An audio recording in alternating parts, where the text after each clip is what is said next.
इस कार्यक्रम के पुण्यार्जक हैं गुरु भक्त परिवार श्री वीरेंद्र कुमार जैन, पुत्र आनंद कुमार जैन, निर्मल कुमार जैन, पौत्र वेदांत जैन, 4/142, बालूगंज, आगरा, उत्तर प्रदेश। श्री राजेंद्र प्रसाद जी जैन, श्रीमती ममता जी जैन, श्री प्रशांत जी जैन, श्रीमती दिव्या जैन, पारस जैन, श्री भरत जैन, श्रीमती सौम्या जैन एवं समस्त परिवार, मुंबई। ओम ह्रीं श्रीं क्लीं ऐं अरं वं वं हम शं तं पं वं वं मं मं हम हम शं शं तं तं पं पं झं झं जीं जीं श्रीं श्रीं रां रां ह्रीं ह्रीं रावै रावै नमोरते भगवते श्रीमते पवित्र तर्जले जनाविसिंचामति स्वाहा। बंधुओं, आप देख रहे हैं 700 समय शिखर की पावन धरती में स्थित गुणायतन परिसर से नेत्र प्रति अभिषेक एवं शांति हरा। आप भी अपनी जन्म के उपलक्ष्य पर, वैवाहिक वर्षगांठ के उपलक्ष्य पर एवं विशेष रूप से शांतियाँ कराने का सौभाग्य प्राप्त कर सकते हैं। आज जिन्होंने गुणायतन के निर्माण में सहयोगी बनकर अपनी चंचला लक्ष्मी का सदुपयोग किया है, सूत्रधार के रूप में जुड़ने का सौभाग्य प्राप्त कर रहे हैं डॉक्टर चमन प्रकाश जी, श्रीमती मालती रानी जी, आदिश्वर प्रकाश जी जैन, आदि प्रकाश जी, अमित प्रकाश जी, अरिंजय जी, नमोकार जी जैन, टुंडला, फिरोजाबाद, उत्तर प्रदेश से निर्माण मुहूर्त में जुड़ने का सौभाग्य प्राप्त करें श्री अनिल कुमार जी, श्रीमती उषा जी, अंकित, निधि, अभिषेक, प्रियंका, पार्थ, अथर्व, अनाया जैन, गांजियाबाद, उत्तर प्रदेश से निर्माण निधि के रूप में श्री मोहित कुमार जी सेठी, सुपुत्र महेंद्र कुमार जी सेठी, बेंगलोर से सापरिवार। और जिन्होंने मासिक शांतिया के रूप में जुड़कर शांतिया कराने का सौभाग्य प्राप्त किया हजारीबाग से संस्थापक सदस्य स्वर्गीय ताराचंद जी गंगवाल, श्रीमती प्रेमलता जी, प्रवीण जी, विभा जी, संजय, रंजू, राजीव, ऋषिका जी गंगवाल, तिलक, मारवाड़, किशनगढ़, ललितपुर से श्री महेंद्र कुमार जी, हितेन जी, नितिन जी, प्रमेन जी, नैन बरघरिया परिवार, सापरिवार। और जिन्होंने विशेष रूप से शांतिरा कराने का सौभाग्य प्राप्त किया है बेंगलुरु से श्रोमणी संरक्षक श्री दर्शन कुमार जी, श्रीमती दीपाली जी चौगले जी के वैवाहिक वर्षगांठ के उपलक्ष्य पर सापरिवार। टुंडला, फिरोजाबाद से श्रीमती प्रीति जी, धर्मपत्नी नीरज जी, पुत्र श्रीमती बीना जी, अरिका जी जैन, सापरिवार। हरिद्वार से श्रीमती कुसुम जी के जन्मदिन के उपलक्ष्य पर शाहपरिवार। दिल्ली से पुष्पेन जी के जन्मदिन के उपलक्ष्य पर शाहपरिवार। सिलचर आश्रम से श्रीमती नीलम जी बाकलीवाल जी के जन्मदिन के उपलक्ष्य पर शाहपरिवार।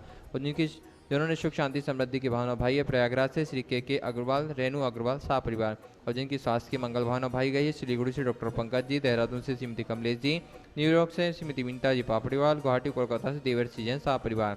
और जिन्होंने नीति शांति मिलकर शांतिया कराने का सौभाग्य प्राप्त किया है रतलाम से प्रमोशन नक्चा भोलवा जी, गानवती देवी, राजेश जी, रेखा जी, आंचल, अंत रघवाल, सापरिवार। टीकमगढ़ से स्थापक से बाबूला क्लेश, श्रीमती मीरा जी, असीम, श्रीमती अपूर्व, श्रीमती शशि, दिव्यसुथई, अदन सतवैया, सापरिवार। प्रत्यक्ष रूप से शांतिरा करने का सौभाग्य प्राप्त किया है आज की प्रथम शांतियारा श्री कपूर जैन जी, कोटा, शाहपरिवार।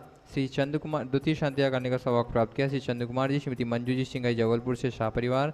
श्री ललित जी अजमेरा, दिलीप जी, सिद्धार्थ जी, षष्ठी जी, ममता जी अजमेरा, हजारीबाग से शाहपरिवार। श्री विकास जी, श्रीमती सानू जी सेठी, वंश, इशिता, मान्या जी जैन, रांची से शाहपरिवार। श्री सुनील जी छावड़ा, सीमा जी, साकेत, गरिमा जी छावड़ा, कोलकाता से शाहपरिवार। श्री राजेश जी, श्रीमती रूबी जैन, कोडरमा, झुमरी, तिलैया से शाहपरिवार। सभी के जीवन में सुख शांति समृद्धि हो ऐसी मंगल भावना के साथ हम यहाँ शांतिहारा प्रारंभ करते हैं। श्री वीतरागाय नमः। ओम ह्रीं नमो रियंताणम, नमो सिद्धाणम, नमो आयेरियाणम, नमो वज्रयाणम, नमो लोहि शविशाहुणम। चत्तारि मंगलम रियंता मंगलम, सिद्धा मंगलम, शाहु मंगलम, केवि प्रतो धम्मो मंगलम। चत्तारि लोकोत्तमा, रियंता लोकोत्तमा, सिद्धा लोकोत्तमा, शाहु लोकोत्तमा, केली प्रतो धम्मो लोकोत्तमा। चत्तारि शरणं भवजामि, रियन्ते शरणं भवजामि, सिद्धि शरणं भवजामि, साहु शरणं भवजामि, केवली प्रतं धम्मं शरणं भवजामि। ओम ह्रीमनादिमूल त्रिविनमा सर्वशांतिं तुष्टिं पुष्टिं च कुरु कुरु। ओम नमः हृदय भगवती प्रक्षिणा से उसको साहित्य बुद्धि मुटमाशी शांतिनाथाय, शांतिग्राय, सर्वमुख प्रणाशनाय, सर्वरोगा मृत्यु विनाशनाय, सर्वोच्छद्रव विनाशनाय, सर्वक्षामडावर विघ्न विनाशनाय, सर्वारिष्ट शांतिग्राय। ओम राम ह्रीं रूम रमणास्यावसनम सर्व शांतिं तुष्टिं पुष्टिं च कुरु कुरु। ओम रूम चुपकेटिंग बीटिंग घाते घाते परिविनान स्फुट स्फुट सहस्कंडान कुरु कुरु। क्रीटिंग कीटिंग घाते घाते परिविनान स्फुट स्फुट सहस्कंडान कुरु कुरु। परमुद्राम छिन छिन परमंत्रान बिंदि बिंदि छाम छा वा वा हुम पट सर्व शांतिं कुरु कुरु।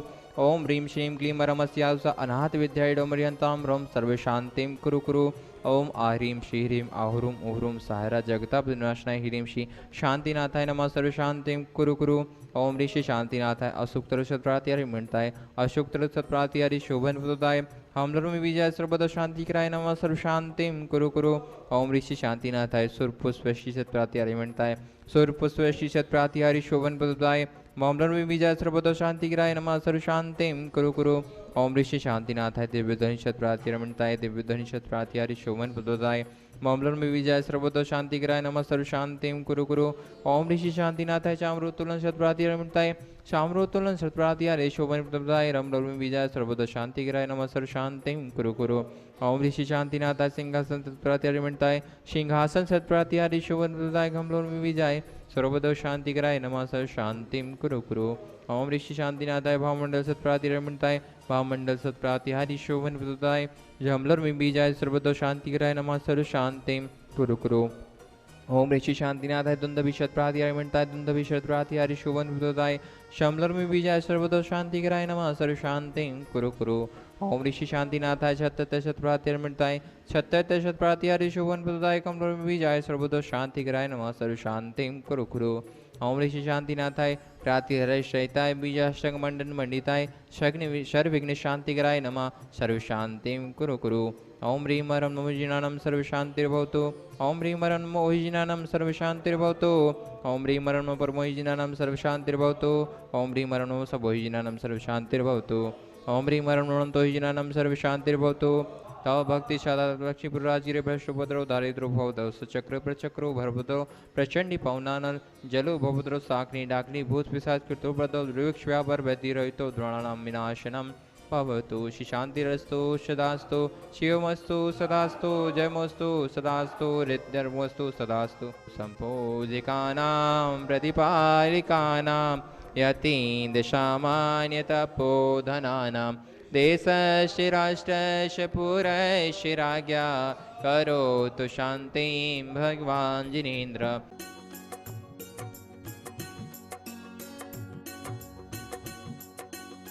देवादिदेव खजराज श्री भगवान महावीर स्वामी की जय जय जय। अहिंसा परमो धर्म की जय जय जय। परम पूज आचार्य गुरुवर श्री विद्यासागर जी महाराज की जय जय जय। परम पूज्य 108 मुनिवर श्री प्रमाण सागर जी महाराज की जय जय जय। नमोस्तु गुरुदेव। प्रतिशोध में ज्ञानी भी अंधा होता, बोध तो दूर। प्रतिशोध में ज्ञानी भी अंधा होता, बोध तो दूर। प्रतिशोध की भावना हमारी बहुत बड़ी दुर्बलता है। ये भावना जिस मनुष्य के हृदय में जागृत होती है, सर्वप्रथम उसका विवेक विलुप्त होता है। आज हम इसी की बात कर रहे हैं और आज की 4 बातें थोड़ा सा हटकर क्रोध, विरोध, प्रतिरोध और बोध पर केंद्रित है। मनुष्य का हृदय जब भी क्रोध से भरता है, तभी उसके हृदय में विरोध की भावना प्रकट होती है, और जब विरोध की भावना दृढ़तर बन जाती है तो उसके हृदय में प्रतिशोध की ज्वाला जलना शुरू होती है। सबसे पहले हम क्रोध से अपनी बात की शुरुआत करें। अपने मन में क्रोध कब आता है? जब हमारे मन के विरुद्ध कुछ घटित होता है, मनोनुकूल नहीं होता, क्रोध प्रकट होता है। दुनिया में ऐसा कोई इंसान नहीं जिसके जीवन में सब उसके मन का होता हो। और जो क्रोधी से क्रोधी व्यक्ति भी है, वो भी कई ऐसे मौके उसके जीवन में भी आते हैं जहां उसका मन का नहीं होता, लेकिन वो ठंडा बना रहता है। होता है क्रोधी से क्रोधी व्यक्ति।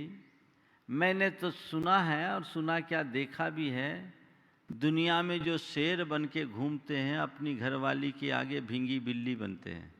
ऐसे बहुत से उदाहरण। दुनिया में शेर बन के घूमने वाले अपनी घरवाली के आगे भींगी बिल्ली। इसका मतलब क्या हुआ? जो व्यक्ति छोटे छोटे निमित्तों से क्रुद्ध हो जाता है, क्षुब्ध हो जाता है, वो भी कहीं ठंडा रह सकता है। इसका मतलब क्या है? जहाँ हमारे हृदय में प्रेम होता है वहाँ क्रोध शांत हो जाता है, और जहाँ द्वेष होता है वहाँ क्रोध उभर आता है। द्वेष से क्रोध उभरता है और क्रोध द्वेष को बढ़ाता है, और ये द्वेष हमें असहिष्णु बना देता है, हमारी सहनशीलता को कम कर देता है, और इसका ही कुपरिणाम होता है कि मनुष्य अपने मन की विरुद्ध बातों को सहन नहीं कर पाता। प्रतिक्रिया स्वरूप उसके मुख से क्रोध की बातें प्रकट होती है, उसके हृदय में क्रोध उत्पन्न होता है। सबका अनुभव है, ये क्रोध कई रूपों में प्रकट होता है। कभी सामान्य झुंझलाहट के रूप में, कभी क्षोभ के रूप में, कभी तीखी प्रतिक्रिया के रूप में, और कभी अपने प्रचंड रूप में, जहाँ व्यक्ति गाली गलौज से शुरू होते होते मार पीट तक उतारू हो जाता है। ये क्रोध के रूप हैं। लेकिन क्रोध यदि क्रोध के रूप तक सीमित रहे तब तक खतरा नहीं है। क्रोध का गुबार आया, थोड़े समय में ठंडा हो गया, अब मामला खत्म, फिर सब नॉर्मल हो गए, सब नॉर्मल हो गए। अपने बचपने को याद करो। बचपने में अपने साथियों से कितनी बार लड़ाई होती हो। खेल खेल में लड़ाई हुई, कट्टी हुई, और थोड़ी देर बाद एक दूसरे के गले में हाथ डाल के चल रहे हैं। हुआ? याद है ना? आज भी बच्चे ऐसा ही करते हैं। उनके अंदर क्रोध आता है, लेकिन वह क्रोध तक सीमित रहता है। कदाचित कुछ कलह का रूप भी धारण करे, लेकिन वह क्रोध आगे चल कर के गांठ नहीं बनने देता। अपने मन में मैं आपसे कहना चाहता हूं, पहले चरण में क्रोध को उत्पन्न ही न होने दो, और क्रोध उत्पन्न हो जाए तो उसे रियलाइज करते हुए जिसके प्रति क्रोध हुआ है हृदय से क्षमा याचना करो। उस क्रोध को क्रोध में खत्म कर दो, क्योंकि चिंगारी को फूंक मारकर बुझाया जा सकता है, ज्वाला के लिए दमकल भी कम पड़ जाता है। चिंगारी को ज्वाला मत बनने दो। कोशिश करो कि चिंगारी उत्पन्न ही ना हो, और अगर उत्पन्न हो जाए तो तुरंत उसे बुझाओ, अनदेखा मत करो। किसी के प्रति भी क्रोध आए, अव्वल तो क्रोध आए ही नहीं, और फिर भी क्रोध आ जाए तो क्षमा मांगने में एक पल का विलंब मत करो। अगर तुमने क्षमा धार लिया, क्षमा मांग दिया, या सामने वाले को क्षमा कर दिया, तो क्रोध की कहानी का वही अंत हो जाता है, हमारा जीवन सामान्य बनता है। लेकिन जो अपने क्रोध को बाहर नहीं निकाल पाते, क्षमा नहीं कर पाते, उनका क्रोध भीतर ही भीतर बढ़ करके विकराल बनता है, जो विरोध और प्रतिरोध में परिवर्तित होता है। फिर व्यक्ति क्रोध से विरोध की ओर आता है। वो विरोध कई तरीके का होता है। कई बार व्यक्ति शब्दों में भी विरोध करता है, और कई बार व्यक्ति हिंसक प्रतिरोध भी कर बैठता है। उसमें उसकी वृत्ति आक्रामक हो उठती है, उसके हृदय में प्रतिहिंसा की प्रबल भावना प्रकट होने लगती है, और हिंसक प्रतिरोध के कारण उसकी प्रवृत्ति आसुरी और खूंखार भी बन जाती है। क्रोध आया, अपने क्रोध को अपने में समाने की कोशिश की, कदाचित नहीं कर पाए तो क्रोध प्रकट भी हो गया, लेकिन मामला वहीं खत्म हो गया, बात आगे नहीं बढ़ी। अब हमने उस क्रोध को जिंदा रखा, अपने साथ पोसना शुरू किया, तो उस क्रोध ने विरोध का रूप लिया। और विरोध किसी भी स्तर का हो सकता है। आदमी किसी भी स्तर पर जब विरोध पर तुलता है तो हृदय में उस व्यक्ति के प्रति विद्वेष बहुत तीव्र हो उठता है, वैमनस्य की भावना उत्पन्न होती है, और विद्वेष और वैमनस्य की भावना से प्रेरित व्यक्ति उस विरोध में कुछ भी करने की कोशिश करता है। और ये विरोध की स्थिति जब आती है, आदमी उसके साथ कुछ भी करता है और सामने वाला अपनी प्रतिक्रिया करता है। यदि वो सरल हो, सहनशील हो, सहिष्णु हो, तब तो कोई बात नहीं, लेकिन यदि वो भी उसी प्रकृति का व्यक्ति है तो उसके हृदय में प्रतिशोध की भावना उत्पन्न हो जाती है। या क्रोध में कोई किसी का विरोध करता है और विरोध करने में कदाचित वह कमजोर पड़ जाता है, उसे अपमानित होना पड़ता है या हार का मुख देखना पड़ता है, तो वो व्यक्ति अंदर से और तिलमिला जाता है और फिर उसके हृदय में प्रतिशोध की ज्वाला धधकना शुरू कर जाती है और वह आग उसके संपूर्ण विवेक को समाप्त कर देती है। फिर उसके लिए सामने वाले का नुकसान करने के लिए वह सब कुछ करने को उतारू हो जाता है। अब तो हम उसे सबक सिखाकर रहेंगे, अब तो हमें उसे धूल चटाना ही है, अब तो उसे औकात दिखाना ही है, अब तो उससे बदला लेना ही है। यह मनोवृत्ति कृष्ण लेस्या की वृत्ति है, जो वैर को नहीं छोड़ पाती। ये बदले का भाव, प्रतिशोध की भावना तीव्र भावना है। कई बार लोगों के जीवन में ऐसा होता है, किसी वजह से किसी से कोई कहा सुनी हुई और वो कहा सुनी ऐसी बन गई, ऐसी बन गई कि वो बढ़ते बढ़ते बढ़ते बढ़ते बैर की गांठ बन जाए और सामने वाले के बदले के भाव से अंदर ही अंदर सुलगते जाए। अपने मन से पूछना, तुम्हारे मन में क्रोध भी होगा, तुमने कईयों का विरोध भी किया होगा, लेकिन कहीं किसी से कोई प्रतिशोध लेने की भावना तो नहीं है। बहुत लोग हैं, ये भाव जिसे तुम अपना शत्रु मानते हो उसके प्रति भी हो सकता है, या जिससे तुम्हारी शत्रुता बन गई है उसके प्रति भी हो सकता है, चाहे वो तुम्हारा सगा भाई हो, चाहे तुम्हारा वो मित्र हो, चाहे तुम्हारा वो पड़ोसी हो, या तुम्हारा और कोई क्यों ना हो, जिसके प्रति मन में कटुता उत्पन्न हुई, शत्रुता का भाव जन्मा और उसके प्रति तुम उस समय भले कुछ न कर पाए, अब तुम्हारे अंदर एक आग लगी हुई है कि मुझे तो उसको सबक सिखाना ही है, मुझे उससे बदला लेना ही है, मुझे उसको औकात दिखाना ही है।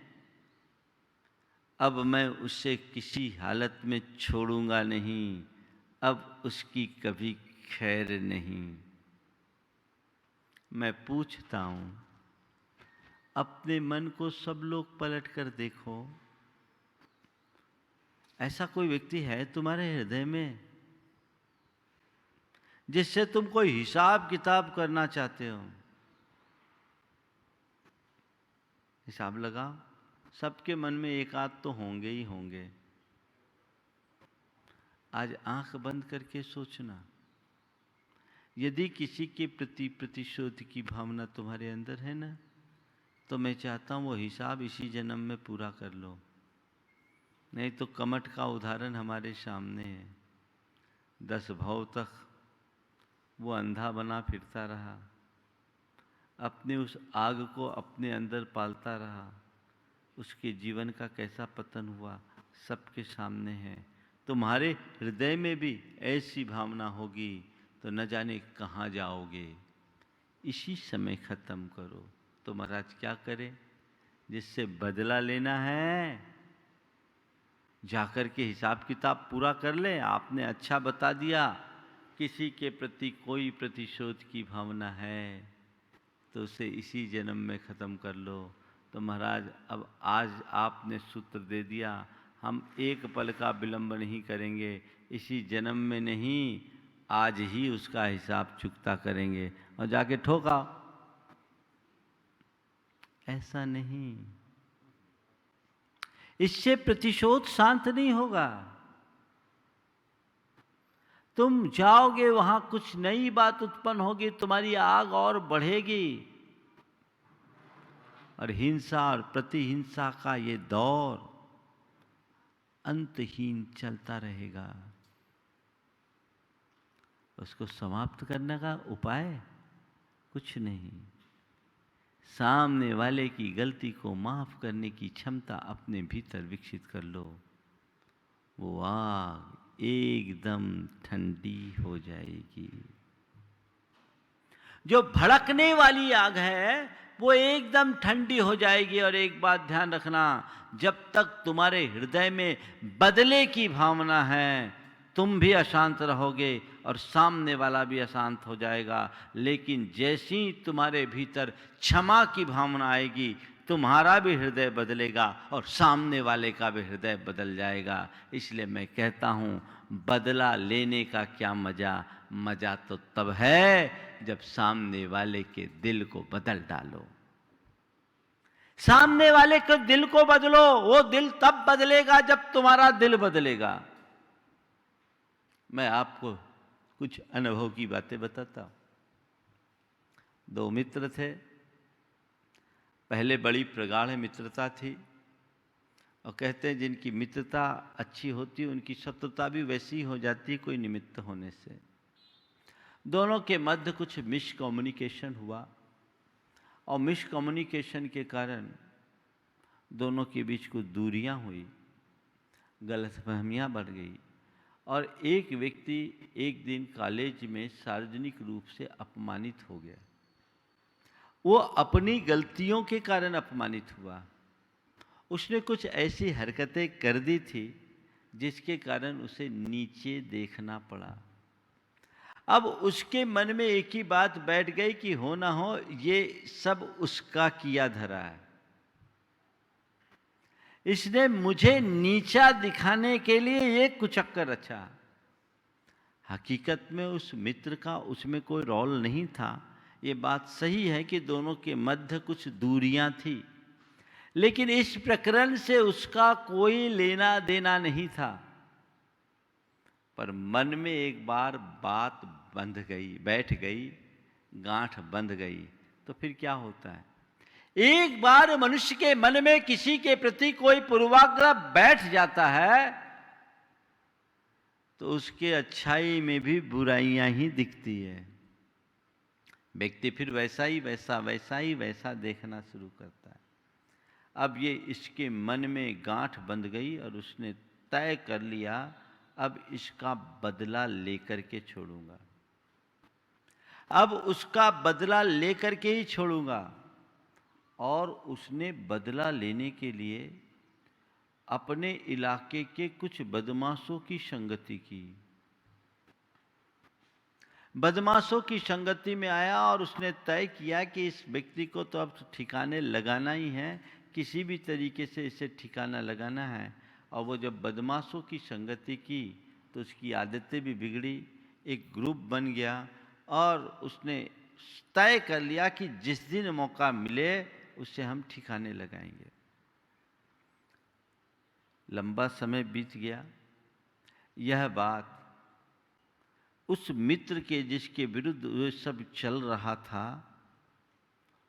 उसके मित्र के बहन को पता लगी। बहन को जैसी बात पता लगी उसने समझ लिया कि इसका अंजाम क्या होगा, खून खराबा होगा, ये उसकी हत्या कराएगा तो उसका भाई इसका भी बाप है, वो उसको नहीं छोड़ेगा, और ये हिंसा प्रति हिंसा में दोनों कुलों का क्या हो जाएगा। ये ठीक नहीं है। किसी भी तरीके से इनके मध्य सामंजस्य बैठाना चाहिए, सामंजस्य बैठाना चाहिए। और वह इसी भाव से उसके पास गई। वो लड़का उसको चाहता भी था। वो गई और उसको समझाने की कोशिश करते हुए बोली कि भैया, तुम आज जिस रास्ते को अपना रहे हो थोड़ा याद करो, जिससे तुम्हारी दोस्ती थी, करीब 12-13 साल की तुम्हारी लंबी दोस्ती थी। उस 12-13 साल की लंबी दोस्ती को तुमने इतनी बड़ी शत्रुता में बदल दिया। थोड़ा आगे पीछे देखने की कोशिश भी तो करता। अगर तुम्हारा जो अपमान होना था वो हो गया, माना कि ये अपमान ठीक नहीं है, लेकिन ये अपमान तुम्हारा ही नहीं हमारा भी है, हमारे परिवार का भी है, क्योंकि हम लोग किसी न किसी रूप में एक दूसरे से जुड़े हैं। और एक बात तुम्हें मैं बताती हूँ, उस दिन भैया को भी बहुत बुरा लगा था कि आज उसकी जो सबके बीच इंसल्ट हुई है वो ठीक नहीं, लेकिन मन के संकोचवश वो तुम्हारे सामने नहीं आ पाया और तुम्हारे मन में एक भ्रम उत्पन्न हो गया कि ये सब कुछ उसका किया धरा है, और तुमने उस भ्रम को ही यथार्थ मानते हुए इतना बड़ा कुचक्र रचा लिया जिसके लिए तुम जान छिड़कते थे। आज तुम उसके ही जान लेने के लिए उतारू हो रहे हो। थोड़ा सोचो, आखिर तुम कर क्या रहे हो। कम से कम एक बार वास्तविकता को समझने की कोशिश तो करते, एक बार भाई को बुलाकर बात तो करते कि तुमने ऐसा कुछ किया है क्या। माना तुम दोनों के मध्य दूरियां थी, लेकिन ऐसी दूरी नहीं थी कि दोनों एक दूसरे के खून के प्यासे बन जाए। भाई, थोड़ा तुम इस पर विचार करो। और उसकी आंखों से आंसू आने लगे, और ये सुनकर, ये सब देखकर उसका हृदय भी द्रवीभूत हुआ। उसको दिखने लगा कि वाकई में मेरा मित्र कितना सरल चित्त था, हम लोग दोनों एक दूसरे के कितने प्यारे थे, एक दूसरे के काम में कितने आते थे। सब दृश्य उसके मानस पटल में उभरने लगा। वाकई में मुझे इतना सब कुछ करने के पहले उससे बात करनी थी, पर अब बात कैसे करूं, बात तो इतनी आगे बढ़ गई। अब बात कैसे करूं, बात तो इतनी आगे बढ़ गई। मैं तो अंधा हो गया था, मैंने तो सोच लिया था बस जिस दिन मौका मिलेगा उसे टपा दूंगा। बहन ने कहा, देख, तू अपने दोस्त को शत्रु मान करके टपा रहा है, मैं तुझसे कहता हूं शत्रु को टपाने की जगह शत्रुता को टपा दे, जीवन आज ही अच्छा हो जाएगा। शत्रु को टपाने की जगह शत्रुता को टपा दे। मारना है तो शत्रु को क्या मारना, शत्रुता को मार दो। शत्रुता एक बार समाप्त हो गई तो शत्रु भी अपने आप मित्र बन जाएगा, और फिर तुम जिसे शत्रु मान रहे हो वो तो तुम्हारा पुराना मित्र है, और पक्का मित्र है, सच्चा मित्र है। जो गलतफहमियां उसको दूर करो। और मैं तुमसे केवल अनुमति लेना चाहती हूँ, मैं अपने भैया को तुम्हारे पास लाना चाहती हूँ। मैं चाहती हूँ कि तुम दोनों एक दूसरे से मिलो। भैया आज भी तुमसे क्षमा मांगेगा और तुम उसे क्षमा कर दो, फिर देखो दोनों के जीवन में क्या आनंद आता है। अंदर भावना तो दबी भी थी ही। उसके कहने से वो तैयार हो गया। वो बहन कड़ी बनी दोनों के बीच। अपने भाई को समझा कर, पहले वो भी तैयार नहीं था, उसके मन में डर था कि वो कुछ भी कर सकता है। उसने कहा, नहीं, मुझे विश्वास है, और करेगा तो ठीक है, जो तुम्हारा हाल होगा वही मेरा हाल होगा। हम लोग चले गया, और जैसे ही उसने क्षमा याचना की, उसने भी क्षमा की, हृदय से लगाया। दोनों की आंखों से आंसू के बरसात होने लगी। बड़ा भाव प्रवण दृश्य दिखा। दोनों के परिवार के सदस्य भी इसको देख के एकदम भाव विभोर हो गए। वो चरणों में गिर पड़ा और दोनों का हृदय बदल गया। उसने कहा बिल्कुल, आज मुझे जो सुकून हुआ ये मानता हूँ, तुमसे बदला लेकर वो सुकून नहीं होता, मैं और अशांत होता। आज हमें हार्दिक प्रसन्नता है। दोनों का हृदय प्रफुल्लित हो गया, दोनों आनंद में मग्न हो गए और जीवन भर का वैर एक पल में धुल गया। वो ताकत है जो खुद का मन बदलती है और सामने वाले का मन बदलने के लिए स्थिति बना देती है। इसलिए मैं कहता हूं, बदला लेने में क्या मजा। मजा तो तब है जब सामने वाले के दिल को बदल डालो। प्रतिशोध में कोई सार नहीं, क्षमा में ही सार है। कोई तुम्हारे प्रति कैसा भी क्रूर व्यवहार क्यों ना करे, उसके प्रति प्रतिशोध की भावना मत करो, उसके प्रति भी क्षमा रखो। महाराज, ऐसा करेंगे तो क्या अन्याय नहीं बढ़ेगा? क्या ये अन्याय का समर्थन नहीं है? भैया, न्याय और अन्याय को भी कई रूपों में देखा जाता है। हमने तो ऐसे भी अनेक प्रकरण देखे हैं जहां अन्याय का प्रतिशोध करने से बैर की परंपरा बढ़ी है और अन्याय को क्षमा करने से उसका हृदय बदला है, जीवन बदला है। उसको क्षमा कर देने से जीवन बदला है। एक सत्य घटना है जिसे नेमीचंद पटोरिया ने लिखा है। दो मित्र थे, एक का नाम था कृष्णा और एक का नाम था बिरजू। क्षमा का परिणाम क्या होता वो मैं आपको बताना चाह रहा हूं। कृष्णा और बिरजू दोनों सगे बड़े अच्छे मित्र थे, गांव में रहा करते थे। एक दिन कृष्णा के बैल बिरजू के खेत में घुस गए। बिरजू उन्हें कानी हाउस ले जाना चाह रहा था। इसी बीच दोनों के मध्य कहा सुनी हो गई और इसी में कृष्णा का लठ बिरजू के सिर पर पड़ गया और बिरजू वहीं ढेर हो गया। यह दृश्य बिरजू की मां सुखिया देख रही थी। कृष्णा इस कांड के बाद झाड़ियों में छिपता छिपाता भाग गया। एकमात्र चश्मदीद गवाह सुखिया थी। सुखिया के गवाह पर प्रकरण दर्ज हुआ। कृष्णा को गिरफ्तार कर लिया गया। मामला अदालत में चला। बेटे को खो देने के बाद सुखिया का हृदय बड़ा विदग्ध था। वो बड़ी बेचैन और व्यग्र रहा करती थी। रात रात भर सो नहीं पाती थी। इधर कृष्णा के गिरफ्तार हो जाने के बाद उसकी मां का हाल भी बड़ा बुरा था। दोनों के घर आजू बाजू थे और दोनों के घर में रात रात सिसकियों की आवाज आती। सुखिया अपने बेटे बिरजू को खो देने के कारण दुखी थी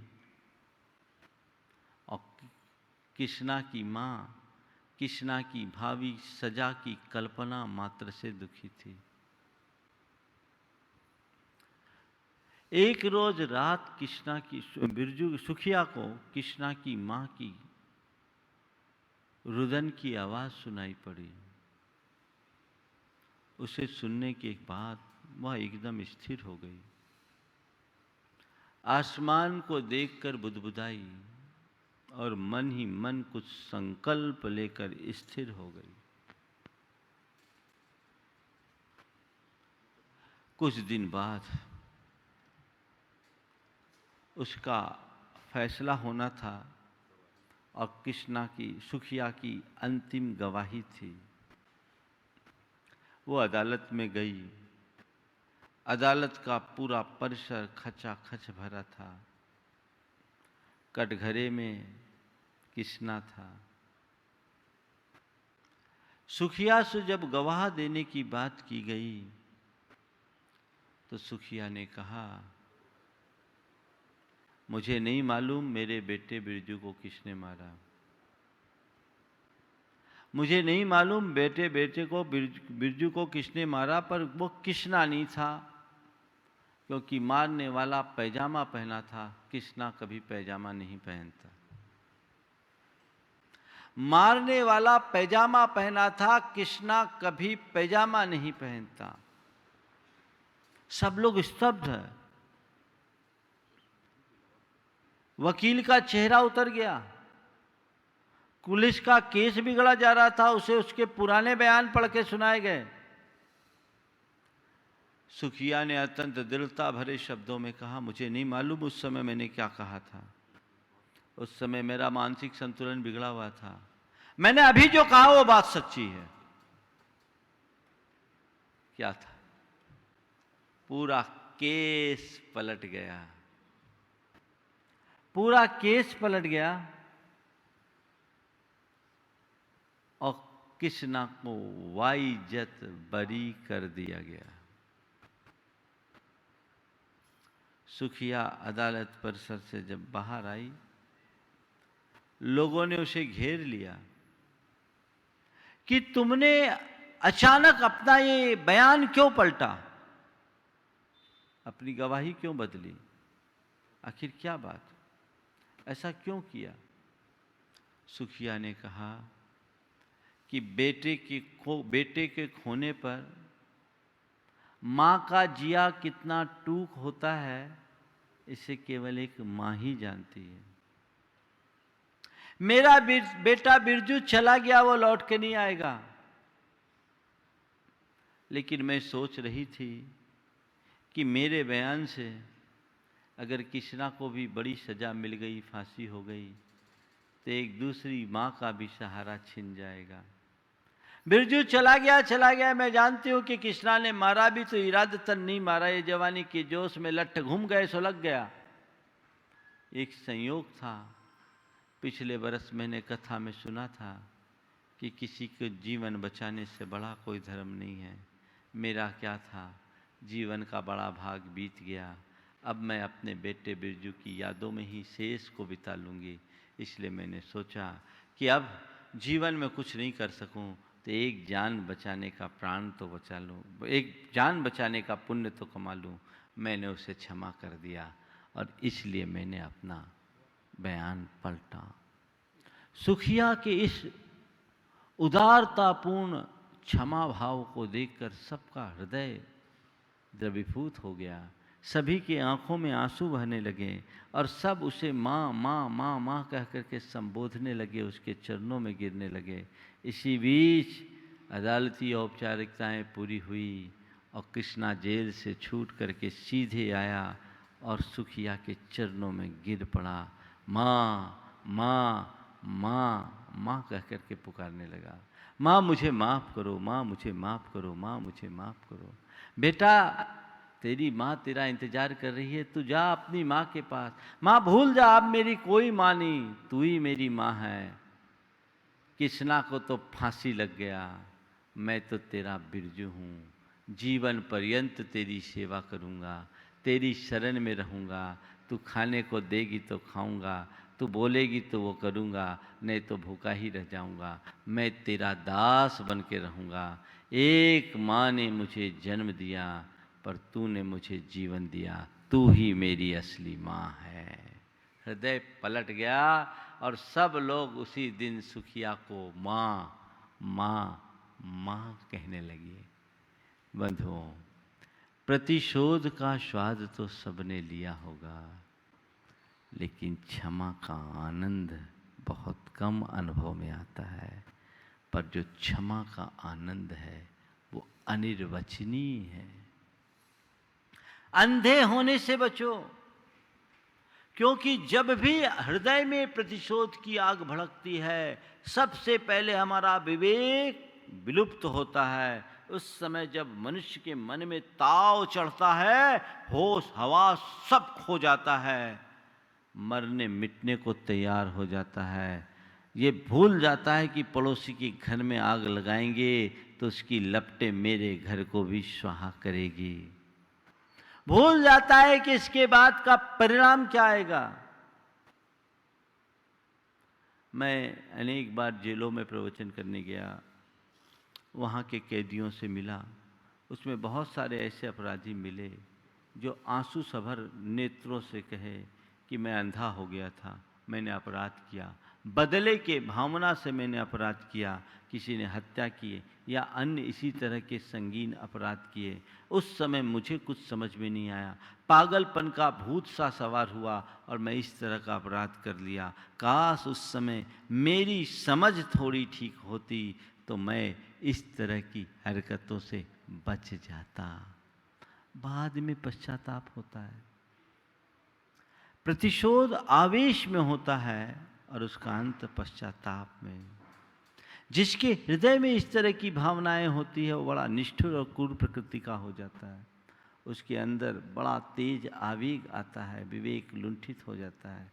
इसलिए गुरुदेव कहते हैं प्रतिशोध में ज्ञानी भी अंधा होता, बोध तो दूर, बोध कहाँ रहेगा। जो ज्ञानी है वो भी अज्ञानी बन जाते हैं, क्योंकि व्यक्ति के हृदय में क्रोध से सम्मोह होता है और सम्मोह से स्मृति का नाश होता है। स्मृति के नाश से बुद्धि का नाश होता है और बुद्धि के नाश से उसका ही विनाश होता है। तो क्रोधात् भवति सम्मोहो, सम्मोहात् स्मृति विभ्रमः, स्मृति भ्रंशात् बुद्धि नाशो और बुद्धि नाशात् विनश्यते।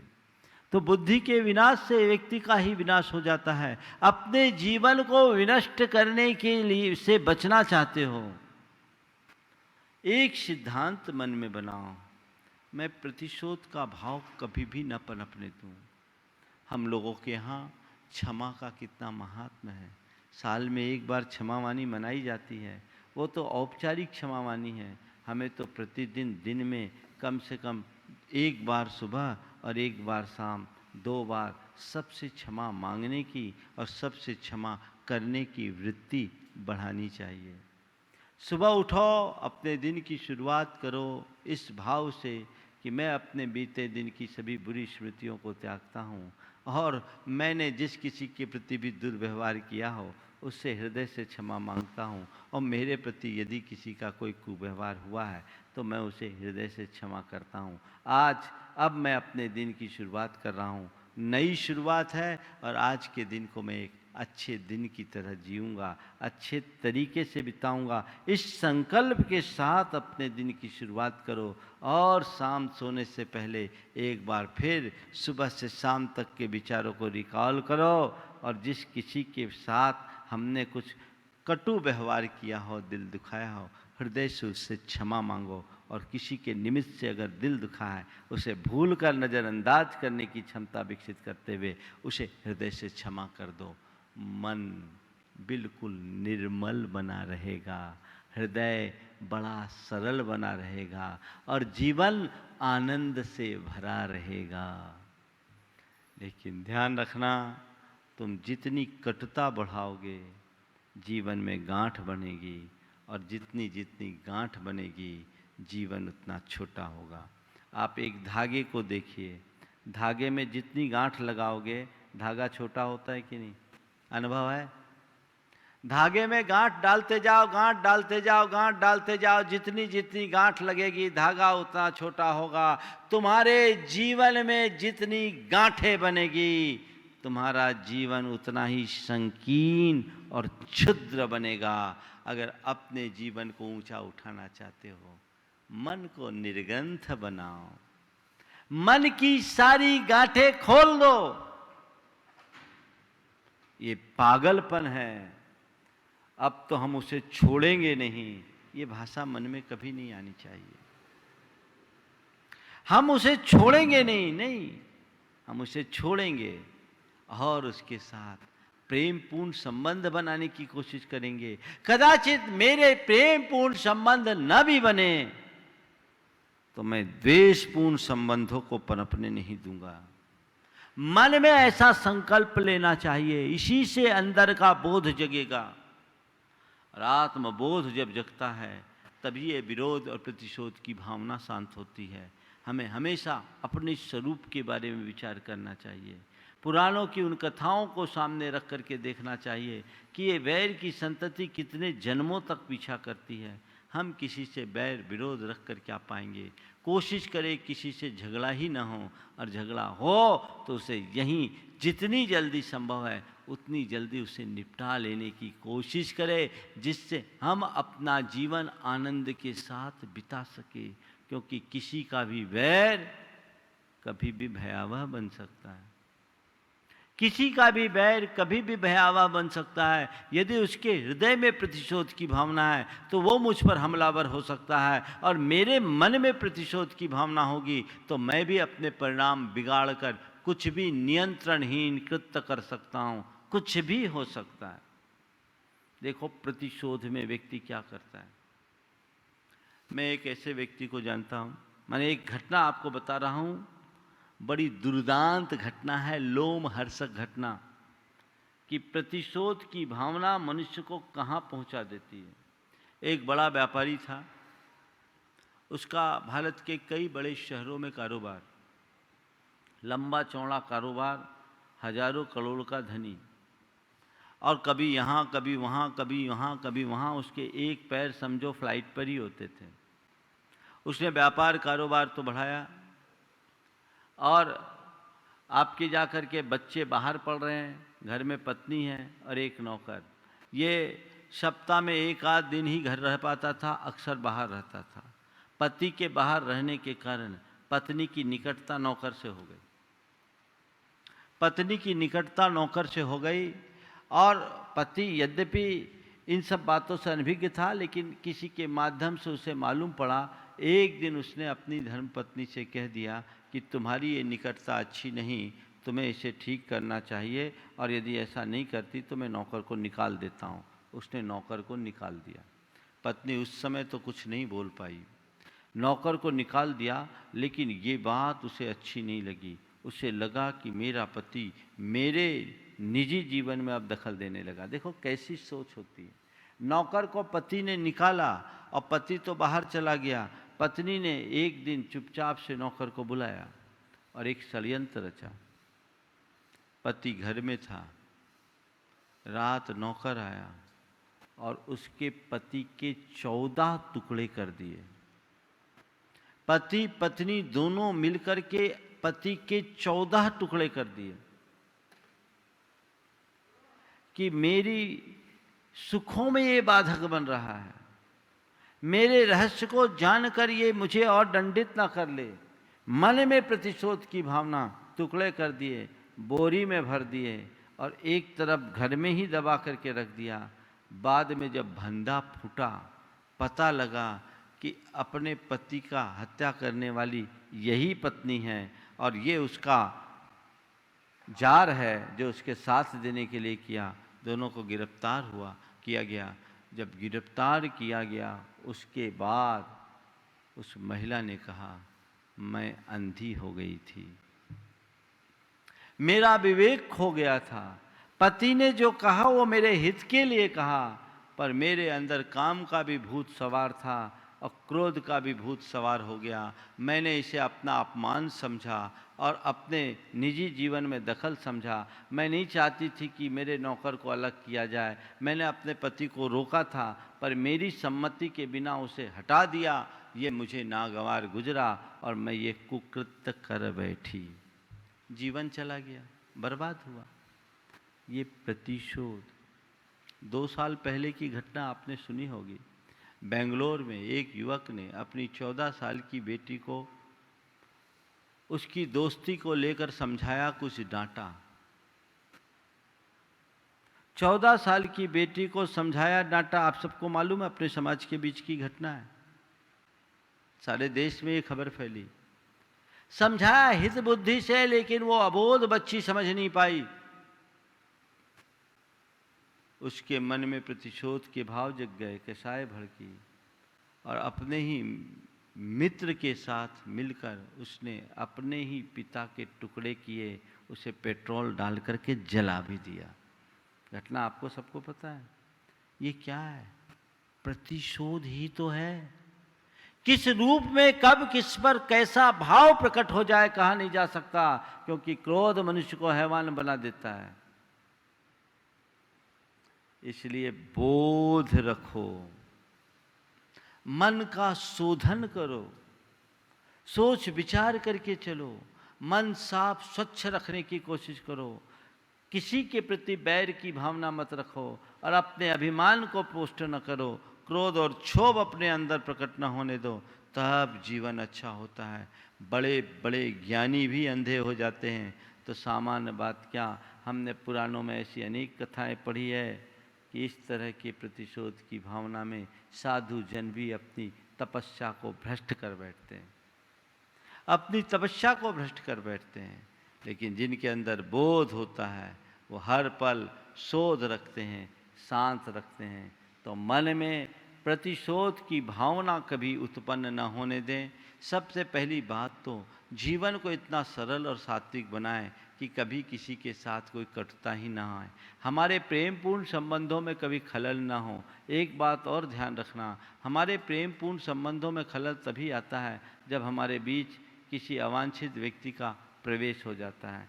व्यक्ति को चाहिए कि ऐसे लोगों को प्रवेश ही ना होने दें जो हमारे बीच में किसी प्रकार की गलतफहमी उत्पन्न करे और हम सबके बीच कोई दूरियां उत्पन्न करे। और अपनों के मध्य यदि किसी वजह से कोई गलतफहमी उत्पन्न हो तो उसे वहीं समाप्त करके मेल जोल करके जीने का अभ्यास करना चाहिए। कदाचित मतभेद हो जाए चले, लेकिन मनभेद कभी प्रकट न होने दें। किसी के प्रति कोई ग्रंथि न बनने दें, कोई गांठ न बनने दें, तो हमारा जीवन धन्य होगा। इसलिए गुरुदेव की ये बात बहुत सार्थक है। प्रतिशोध में ज्ञानी भी अंधा होता, बोध तो दूर। जब ज्ञानी भी अंधा हो सकता है तो सामान्य व्यक्ति की बात क्या। हम अपने मन में संकल्प लें कि कभी किसी के प्रति बदला लेने का भाव नहीं रखेंगे। बदला लेने का मज़ा एक दिन का होता है और क्षमा कर देने का मज़ा पूरे जीवन भर होता है। तो इस क्षमा का आनंद लो, प्रतिशोध से ऊपर उठो और अपने जीवन को आगे बढ़ाने की कोशिश करो। हम पार्श्वनाथ भगवान के जाप के साथ अपनी बात को यहीं विराम देंगे। सभी जाप के लिए तैयार हो जाए। ओम ह्रीं अर्हंसि पार्श्वना जिनेन्द्राय नमो नमः। ओम ह्रीं अर्हंसि पार्श्वना जिनेन्द्राय नमो नमः। ओम ह्रीं अर्हंसि पार्श्वना जिनेन्द्राय नमो नमः। ओम ह्रीं अर्हंसि पार्श्वना जिनेन्द्राय नमो नमः। ओम ह्रीं अर्हंसि पार्श्वना जिनेन्द्राय नमो नमः। ओम ह्रीं अर्हंसि पार्श्वनाथ जिनेन्द्राय नमो नमः। ओम ह्रीं अर्हंसि पार्श्वना जिनेन्द्राय नमो नमः। ओम ह्रीं अर्हंसि पार्श्वनाथ जिनेन्द्राय नमो नमः। ओम ह्रीं अर्हंसि पार्श्वना जिनेन्द्राय नमो नमः। ओम ह्रीं अर्हंसि पार्श्वनाथ जिनेन्द्राय नमो नमः। ओम ह्रीं अर्हंसि पार्श्वना जिनेन्द्राय नमो नमः। ओम ह्रीं अर्हंसि पार्श्वनाथ जिनेन्द्राय नमो नमः। ओम ह्रीं अर्हंसि पार्श्वना जिनेन्द्राय नमो नमः। ओम ह्रीं अर्हंसि पार्श्वनाथ जिनेन्द्राय नमो नमः। ओम ह्रीं अर्हंसि पार्श्वना जिनेन्द्राय नमो नमः। ओम ह्रीं अर्हंसि पार्श्वनाथ जिनेन्द्राय नमो नमः। ओम ह्रीं अर्हंसि पार्श्वना जिनेन्द्राय नमो नमः। ओम ह्रीं अर्हंसि पार्श्वनाथ जिनेन्द्राय नमो नमः। ओम ह्रीं ह्रीं अर्हंसि पार्श्वनाथ जिनेन्द्राय नमो नमः। ओम ह्रीं अर्हंसि पार्श्वनाथ जिनेन्द्राय नमो नमः। ओम ह्रीं अर्हंसि पार्श्वनाथ जिनेन्द्राय नमो नमः। ओम ह्रीं अर्हंसि पार्श्वनाथ जिनेन्द्राय नमो नमः। ओम ह्रीं अर्हंसि पार्श्वनाथ जिनेन्द्राय नमो नमः। ओम ह्रीं अर्हंसि पार्श्वनाथ जिनेन्द्राय नमो नमः। ओम ह्रीं अर्हंसि पार्श्वनाथ जिनेन्द्राय नमो नमः। ओम ह्रीं अर्हंसि पार्श्वनाथ जिनेन्द्राय नमो नमः। ओम ह्रीं अर्हंसि पार्श्वनाथ जिनेन्द्राय नमो नमः। ओम ह्रीं अर्हंसि पार्श्वनाथ जिनेन्द्राय नमो नमः। ओम ह्रीं अर्हंसि पार्श्वनाथ जिनेन्द्राय नमो नमः। ओम ह्रीं अर्हंसि पार्श्वनाथ जिनेन्द्राय नमो नमः। ओम ह्रीं अर्हंसि पार्श्वनाथ जिनेन्द्राय नमो नमः। ओम ह्रीं अर्हंसि पार्श्वनाथ जिनेन्द्राय नमो नमः। ओम ह्रीं अर्हंसि पार्श्वनाथ जिनेन्द्राय नमो नमः। ओम ह्रीं अर्हंसि पार्श्वनाथ जिनेन्द्राय नमो नमः। ओम ह्रीं अर्हंसि पार्श्वनाथ जिनेन्द्राय नमो नमः।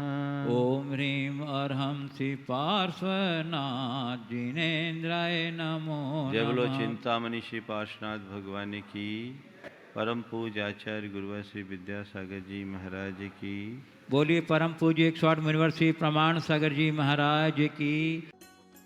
इस कार्यक्रम के पुण्यार्जक थे गुरु भक्त परिवार श्री वीरेंद्र कुमार जैन, पुत्र आनंद कुमार जैन, निर्मल कुमार जैन, पौत्र वेदांत जैन, 4/142 बालूगंज आगरा उत्तर प्रदेश।